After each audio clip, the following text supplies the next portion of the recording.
ظلموا أنفسهم جاءوك فاستغفروا الله واستغفر لهم الرسول لوجدوا الله توابا رحيما. صدق الله العظيم. ما شاء الله. ẹ dákun ẹni tó bá mọ̀ pé àti dèyìn ẹ̀dá ọwọ́ Ọlọ́run nìkan ló wà. àwọn èèyàn gbogbo ẹni ó bá dèyàn láàtọ̀ pinpin rẹ̀ kí ló dé tá a wádìí ẹni tí ó dèyàn náà pé kí ló jẹ́ ó dèyàn. àṣẹ ẹni tó bá mọ̀ pé Ọlọ́run ní sọ ní dèyàn ó sì bá ń pariwo Ọlọ́run pé Allahu Akbar. Allahu Akbar. béèyàn bá wò ó pé lágbájá ṣe dèyàn ó sì béèrè lọ́wọ́ wèrè tó ya wèrè pé kí ló sọ ọ́ di wèrè. ṣebí ń jọ wọ́n ṣe súnà rẹ̀ ayé ò pé ní wèrè níjọ́ tó lọ́n fẹ́ ṣe súnà wèrè rẹ̀ ẹ dákun ta láyé pè dá sí. Ọlọ́run ọ̀pẹ nìkan kan sá sí bóun la ṣe wá mọ̀ pé wèrè lórúkọ rẹ̀ ọmọ jẹ́. dákun ìwọ tó bá mọ̀ pé orúkọ rẹ̀ ń tọ́ da ni tó bá pariwo Ọlọ́run lẹ́ẹ̀kan sí pé Allahu Akbar. Allahu Akbar. Allahu Akbar ẹlẹ́ẹ̀kẹta yìí bàbá mi àgbà lóko erin ẹ̀yin ni mo fẹ́ ká yóò gbé ọba tó tóbi ju gbogbo èèyàn lọ tó tóbi ju gbogbo nǹkan lọ kí wọ́n bá mi ṣe Allahu Akbar ẹlẹ́ẹ̀kẹta yìí fún. Allahu Akbar. àsọ̀bà àrà lọ́lọ́run ọba tí kò rá ẹ̀san rẹ̀ láre rí béèyàn bá lálùbáríkà ṣe tóbi tó ẹ dákun ẹ̀yin bàbá wa ta ló lálùbáríkà jù láyé tó dàbí ànábì. Sallallahu alayhi wa sallam. kí ló dé Ọlọ́run ọ̀fà àlùbáríkà ròyìn rẹ̀ ta ló lóun yọ́nú sí tó dàbí ànábì. Sallallahu alayhi wa sallam. Ọlọ́run ọ̀wá fi ìyọ́nú yẹn ròyìn rẹ̀ Ọlọ́run ní ìwà níwà ànábì ní. Fa innaka la'ala khuluqin adhim. àṣẹ gbogbo ẹni ọba ti níwà tọ́lọ́run bá ń bínú sí tẹ́lẹ̀ Ọlọ́run ó sì máa yọ́nú sí. téèyàn bá ti níwà tí ó bá sálùbáríkà nínú ìran wọn tẹ́lẹ̀ Ọlọ́run á dá àlùbáríkà padà síbẹ̀. Allahu Akbar.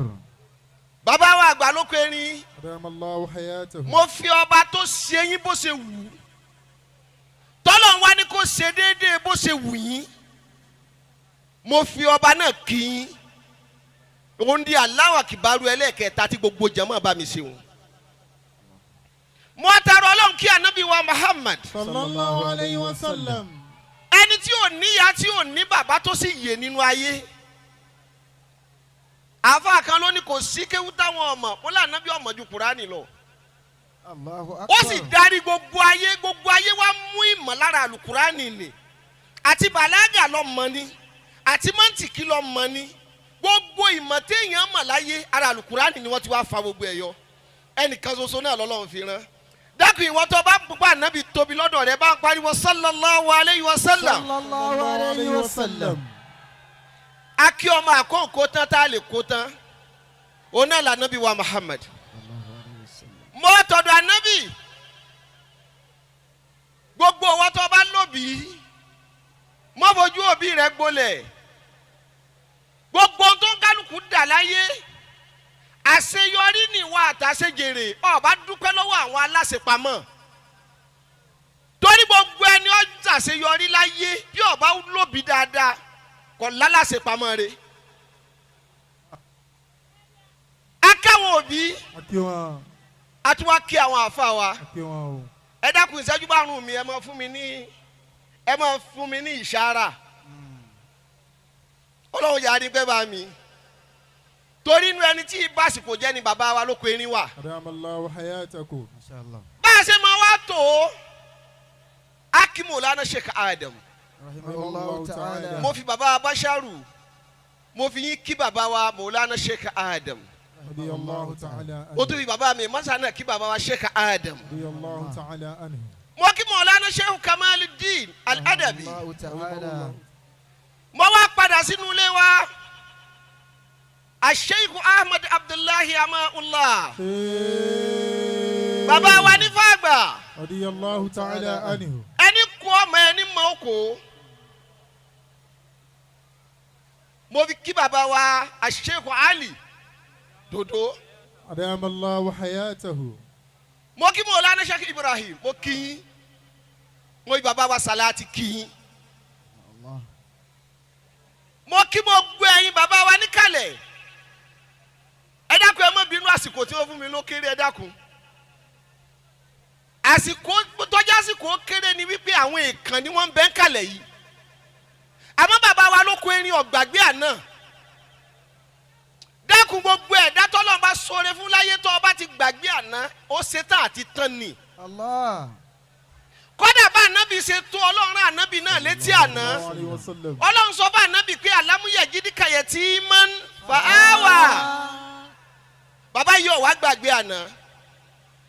bàbá wa tí wọ́n sọ̀rọ̀ tí wọ́n ju máìkì lẹ̀ nísìnyí wọ́n ní bẹ́ẹ̀ ṣe tó ọlọ́run ọ̀wá jẹ́ rí náà rí ẹ wá rọ̀ lẹ́gbẹ̀ẹ́ fún gbogbo ẹnikẹ́ni. àmọ́ tó bá dà báyìí gbogbo ẹni tí ń bẹ níkàlẹ̀ ìtì mo fẹ́ ká mú lára bàbá wa lóko erin torí mẹ́ta iná lèèyàn fi dé èèyàn láyé. àwọn kan bẹ ológo ni wọ́n. ẹ dákun ẹ̀yin bàbá wa tẹ́ ẹ bá rọ́mọ tó di ológo láyé àwọn tó bí ọmọ yẹn ò bínú ológo ni o. Allah. gbogbo ẹni tí bá ti ń bínú ológo ò lè dìde lé wọn. tó o bá wá jẹ́ ológo àwọn kan bẹ aláyé làwọn àwọn ológo. bàbá mi ló kọ erin àwọn tá ń pè láláyé yìí gbogbo àdúgbò ni wọ́n ti mọ̀ wọ́n. wọ́n ní aláyé bàbá àmọ́ yóò tọrọ owó tí ó fi jẹun ni torí kò sí ògo nínú ayé rẹ̀ ayé nìkan ló ní. Allah. àwọn kan wá lógo wọ́n láyé ṣé ẹ mọ̀ pé mo ní ògo àwọn òbí ẹni ni wọ́n ra ògo fún ni gbogbo òbí tí ó bá ti bínú ológo ẹ ti mọ̀ pọ́nmọ́ rẹ̀ ó lógo láyé. Allah. bàbá wa lóko erin ọlọ́run wa ní kẹ́ ẹ lógo. Alhamdulillah. àwọn kan wá lógo wọn rí ayé lò kò sí tí ọ̀jẹ̀ kan ráyé lò ìyá wọn ni ọ̀rá ayé tí wọ́n ti lógo. Allah. ìyá àti yín tún wá ra ayé tẹ́ ti lógo méjèèjì papọ̀. wàláhì bẹ́yàn bá lógo tó bá láyé tó bá sì ìyàwó fẹ́ ó sì àyè gbé ka. Allah. bàbá wa gbà ẹ lógo ẹ láyé ẹ tún wá láàyè. Alhamdulillah. tó bá ṣe mẹ́tẹ̀ẹ̀ta yìí nìkan wàláhì ọba tó níyín ló ṣàánú yín. Alhamdulillah. kéésì èrò ẹ̀dá ẹ̀ tún wá fojú kéré oore tọ́lọ̀ ń ṣe fún yín. gbogbo owó tọ́lọ̀ bá ṣoore fún láyé tó o bá rò wípé oore mi yìí kéré sí tẹnìkan máa rántí wípé wéèrè náà oore náà ní fáwọn tán ní. Allah. gbogbo ẹni ọba ti wá fojú kéré oore ọlọ́run ni ọmọ wa sọ wípé oore lágbájá ju tèmi lọ ẹni kọ́ wẹ̀yìn ẹ̀ wò èyí tí ń bẹ lọ́wọ́ rẹ̀ tó ní ó kéré ní àwọn kan sunkún rẹ̀ ọlọ́run ò fún wọn. àṣẹ gbogbo ẹni ọlọ́run bá wá fún bàbá mi lóko erin ìdúró mi láàyè yìí mo tún wá bá yín dúpẹ́. Alhamdulillah. àmẹ́bẹ̀ mi níwájú ọlọ́run níjọ́ tẹ́ ẹ dórí feed ẹ bá àwọn èèyàn tọ́pọ̀ lórí feed àmọ́ àwọn tẹ́ ẹ bá lórí feed ọ̀pọ̀lọpọ̀ ní ọ̀páàsì sí yàn iná ní ọ̀jẹ́ kí wọ́n score nu ayé. Allahu akbar. ẹ̀yin wá score ẹ̀ tún wá pass sáwọn èèyàn tẹ́mọ̀ kan bá wá dé èèyàn láyé mo wo ní ọdún nídùn ta wá sáàyè yìí gbogbo ẹni tí ń gba máìkì láàyè yìí ni wọ́n ń júwe oore yín lára wọn. ọlọ́run ló fi rán yín ó tún wá ṣe nírọ̀rùn fún yín gbogbo tí ń jẹ́ ọ̀tá láyé èèyàn ò ní rí bẹ́ẹ̀ ṣe rí kó ní tọ̀tá bá wo báyìí nábì ṣe tó fúnra ọlọ́run ló gbé ọ̀tá dìde fún gbogbo àwa tẹ́ ẹ rí náà kọ́ la nífẹ̀ẹ́ yín lóòótọ́ ẹ káàbọ̀ ẹ kú rìn àmọ́ kí yín lóòótọ́ àmọ́ bá tó dá yín tó sọ pé wallahu a'lamu bi a'daikum. ẹlòmíì ń pe ẹlòmíì lọ́tà rẹ̀ tí èso ta rẹ̀. ọlọ́run lémi ọlọ́run nìkan ni mo mọ̀ ta yín. gbogbo tí ń jẹ́ ọ̀tá láyé tí wọ́n mọ̀ wò pọ́nà bolẹ̀ gbé gbà. ọba títí ń gbèjà yín bọ̀ látijọ́ yìí ọlọ́run ó gbèjà yín délẹ̀. Àmín. gbogbo abiyamọ tó bá nífẹ̀ẹ́ oore lóòótọ́ tó sì fẹ́ kó orí máa hàn lára ọmọ òun dákun bá mi ṣe àmì rẹ̀. Àmín. àmùdùnú yín ò ní fọ́. Àmín. tí ó bá fọ́ ayé ò ní pọn mi ìbànújẹ́ síbẹ̀ fún yín. Àmín. ọlá Al-Qur'ani lọ́dọ̀ ọlọ́run. Àmín. ọlá Ànábì lọ́dọ̀ ọlọ́run. Sallallahu alayhi wa sallam. wákà kan tí mo fẹ́ dá Akramakumullah. àfa kan ló dá wákà òun èmi náà wá fẹ́ mo jí wákà òun lò bàbá mi ló kó erin àfi tí ó bá bímọ. Mashallah. àfi tí ó bá bímọ. Bímọ. gbogbo ẹni tó bá rò kúrò yín àfi tí ó bá bímọ. tó bá bímọ láyé yóò sunkún ọmọ bí ó sì bímọ láyé yóò sunkún dandan ni gbogbo ẹni tó bá rò kúrò yín. Àfi tí ó bá bímọ. Àfi tí ó bá bímọ. bàbá wa ìmọ̀ mọ̀gèlè láàmì ọlọ́run jà ní ìpẹ́. Àfi tí ó bá bímọ. Gbogbo ẹni tó bá rò kúrò yín. Àfi tí ó bá bímọ. tó bá bímọ láyé yóò sunkún ọmọ bí òbí bímọ yóò ṣẹlẹ̀ ìyà kiri ni gbogbo ẹni tó bá rò kúrò. Àfi tí ó bá bímọ. Àfi tí ó bá bímọ. Àfi tí ó bá bímọ. Gbogbo ẹni tó bá rò kúrò yín. Àfi tí ó bá bímọ. alhamdulillah. Tó bá bímọ láyé yóò sunkún. allahumma salli ala sayyidina muhammad. Bí ó bá bímọ yóò ṣẹlẹ̀ ìyà kiri ni gbogbo ẹni tó bá rò kúrò yín. Àfi tí ó bá bímọ. Tó bá bímọ láyé allahu akbar. yóò sunkún ọmọ ni. Yóò bá bímọ yóò ṣẹlẹ̀ ìyà kiri ni gbogbo ẹni tó bá rò kúrò yín. Àfi tí ó bá bímọ. Àfi tí ó bá bímọ. Àfi tí ó bá bímọ. Gbogbo ẹni tó bá rò kúrò yín. Àfi tí ó bá bímọ. أنعم الله عليكم. أنعم الله عليكم. أنعم الله عليكم. Gbogbo ẹni tó bá rò kúrò yín. àfi tí ó bá bímọ.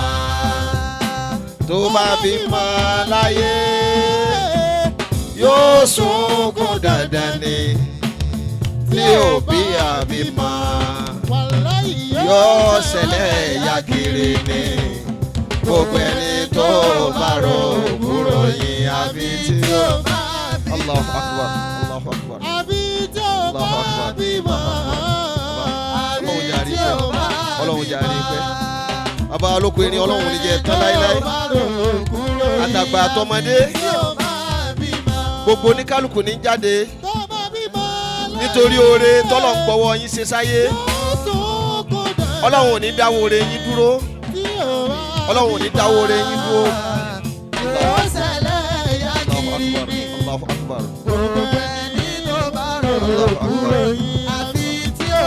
Hayyakumullah, hayyakumullah.